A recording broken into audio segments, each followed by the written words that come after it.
Fala galera, eu me chamo Talírio Leda e esse é o canal Falando de Medicina. Hoje eu vou conversar com vocês sobre o cigarro, especialmente sobre como parar de fumar. Se você ainda não é inscrito no canal, se inscreve, deixa seu comentário, compartilha. Se está assistindo pelo Instagram, corre lá no YouTube e se inscreve no canal, dá essa força. O que acontece? Por que eu resolvi gravar esse vídeo agora? Porque a gente está no meio de uma pandemia causada pelo novo coronavírus e pessoas que fumam, em comparação às pessoas que não fumam, têm maiores riscos de desenvolver quadros graves quando adquire a Covid-19. Então, mais um motivo forte para parar de fumar. O que acontece? Eu anotei vários tópicos aqui para mim não esquecer e o vídeo ficar mais completo. Existe basicamente duas maneiras de parar de fumar. Ou você para por inspiração, que é a vontade própria, ou seja, eu desejo parar de fumar, eu vou buscar ajuda para isso, eu vou conseguir.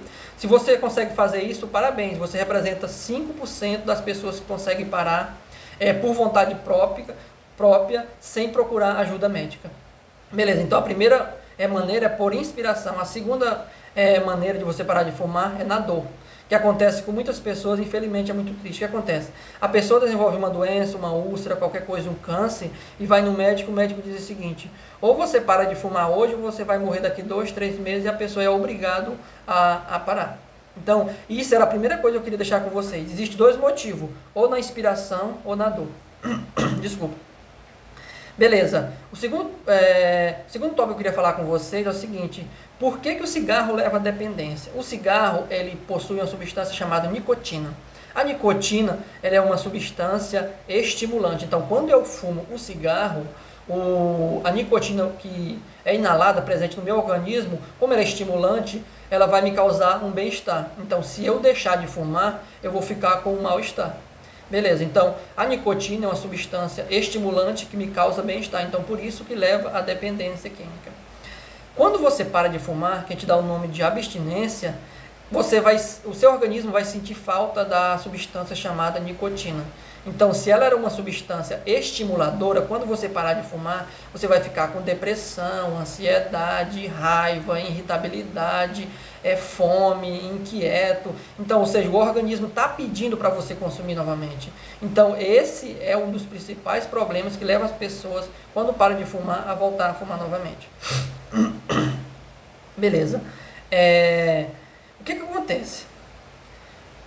Eu vou falar com vocês hoje aqui do primeiro item, que é parar de fumar por inspiração. O que é parar de fumar por inspiração? Ou seja, o desejo de fumar, suponhamos que seja essa mão aqui, ele não vai desaparecer. Você vai ter que arrumar um motivo maior que vai sobrepor essa vontade de fumar. Qual é o exemplo prático disso? Muitas mulheres, quando estão grávidas, elas param de fumar e voltam depois. Por que elas param de fumar durante a gravidez? Porque o seu filho é um motivo maior do que a vontade de fumar. Então, o seu filho, a importância do seu filho para você sobrepõe a vontade de fumar. Então, muitas mulheres, durante a gravidez, por vontade própria, sem procurar ajuda médica, elas conseguem parar, porque ela tem um motivo maior do que a vontade de fumar. Então, esse é um dos caminhos que a gente pode insistir para as pessoas pararem de fumar. Ou seja, a vontade de fumar, ela vai permanecer por um longo período. Então, você tem que arrumar um motivo maior, ou sua saúde, ou sua família. Se inspire em alguma coisa. Porque acontece? Muita gente diz o seguinte: o problema de eu fumar ou não, o problema é meu. O problema é que... O que acontece? Na verdade, não é. Se você ficar doente, por exemplo, de um câncer, alguma coisa, e precisar de cuidados, a sua família vai ter que cuidar de você.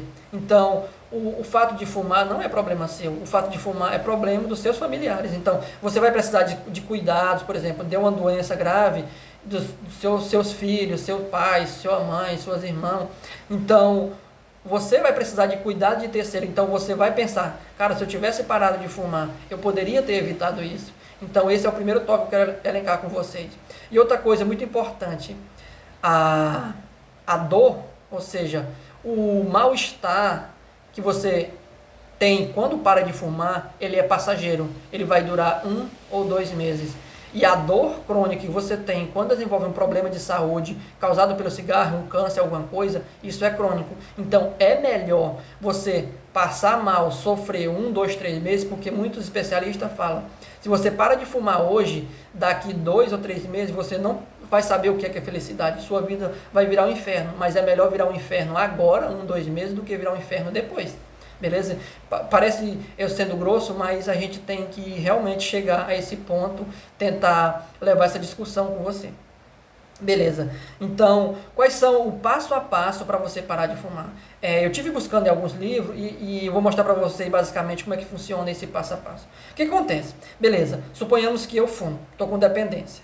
O que acontece? Eu arrumei um motivo. Essa é a minha vontade de fumar, como eu falei para vocês. Então eu tenho um motivo para sobrepor. Qual é o motivo? Por exemplo, a mulher grávida, o motivo é o filho delas. Ela vai ter que parar. Porque se ela não parar, o filho pode nascer com uma malformação. Então esse é o motivo. Se você, por exemplo, o motivo é meus filhos, é não dar trabalho para os meus filhos no futuro, é não dar trabalho para os meus irmãos no futuro, porque eu posso ter uma doença. Então esse é o motivo maior. Beleza? Então o que acontece?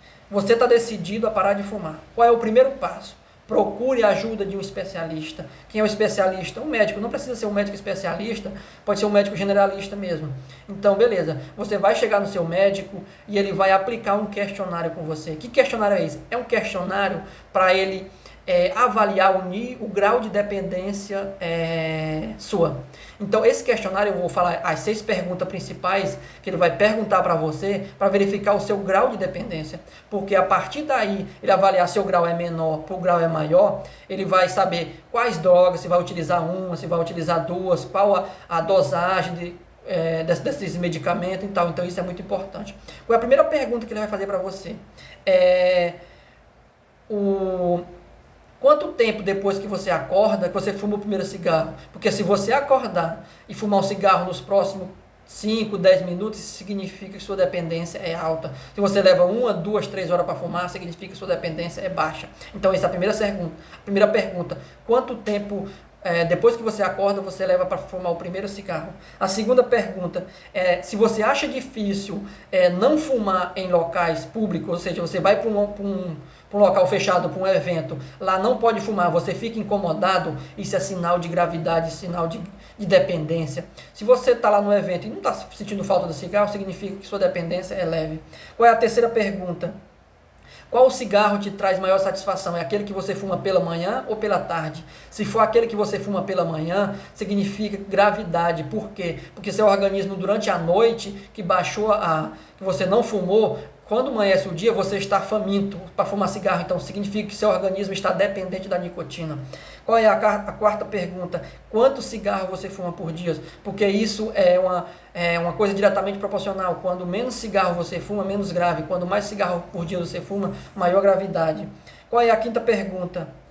Você fuma mais pela manhã ou pela tarde? Se você fuma mais pela manhã, significa dependência química maior. A sexta pergunta, a última.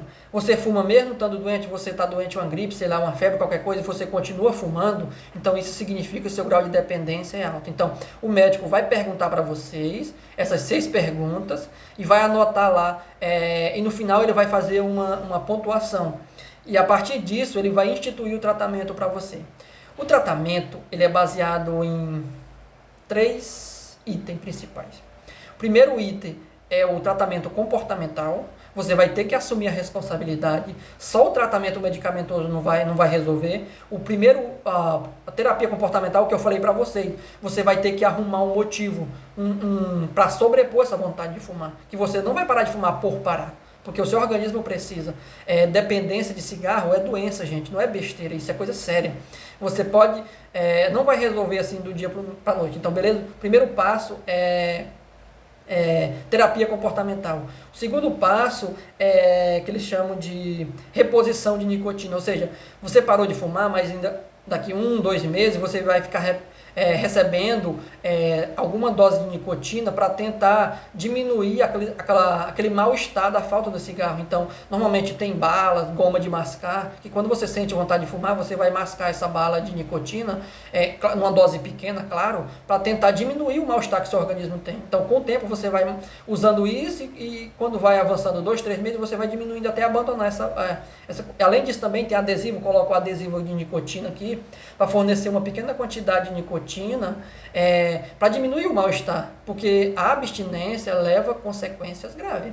Beleza, então o primeiro passo é a terapia comportamental. O segundo passo, reposição de nicotina. Você vai comprar bala, goma de mascar ou adesivo. E o terceiro passo é a terapia medicamentosa, que a gente tem basicamente são antidepressivos e outros medicamentos. Um exemplo é a bupropiona, que o médico vai prescrever para você. Então, existe esse tripé do tratamento comportamental, reposição de nicotina e os medicamentos. Então, esse é o tratamento. Então, só para resumir, é basicamente isso, galera. Eu sei que é difícil, mas é possível. Muita gente consegue, por exemplo, 5% das pessoas conseguem parar por vontade própria, sem a ajuda de médico, sem a ajuda de ninguém. Ou seja, a pessoa resolve parar, pronto, acabou, joga o cigarro no mato, nunca mais vou fumar. Apenas 5% consegue fazer isso. Quando eu faço tratamento medicamentoso com nicotina, 60% das pessoas conseguem parar. Então, vale a pena investir num tratamento? Vale. Vai atrás, galera. Então, era basicamente isso que eu queria falar com você. E obrigado por ter assistido o vídeo até o final. E aquilo que eu falei, se inscreve no canal, divulga. Quanto mais pessoas ver meu canal, melhor para divulgação. Valeu, galera. Até o próximo.